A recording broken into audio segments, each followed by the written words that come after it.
pirmininkė, premjerė ir ministrai.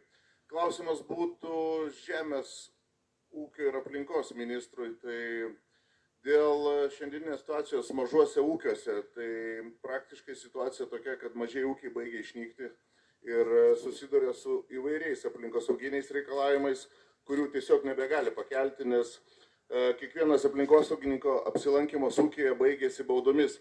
Pradėkime nuo to, kad šiandieną galiojantis tręšimo planų taisyklės, tręšimo planai ir reikalavimai tręšimui, tai yra nesuprantama, kodėl viena institucija kaip aplinkos ministerija reikalauja tam tikrų dalykų ir žemės ūkio ministerija reikalauja kitų dalykų. Tai ar gali tos dvi ministerijos tarpusavėje sustarti ir priimti tokią programą, kuri būtų priimtina ir ją galėtų įgyvendinti ūkininkai? Ačiū. Ačiū už klausimą.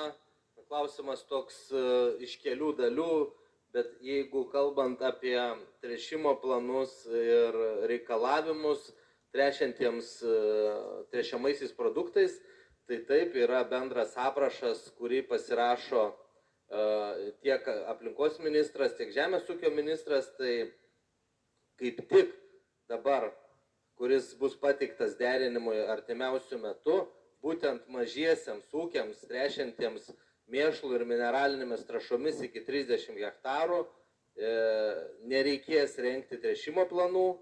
Taip pat didinamas sąlyginių gyvulių skaičius, kuriam nereikalinga bus įrengti mėšlydžių. Taip, kad viskas yra daroma, kad būtent mažiesiems ūkiams būtų kuo daugiau palengvinimų ir, pavyzdžiui, pagal valdymo reikalavimus iki 10 hektarų ūkiams pakanka pildyti paprastą žurnalą, nereikia to daryti sistemoje. Taip, kad viskas daroma, kad būtų paprasčiau.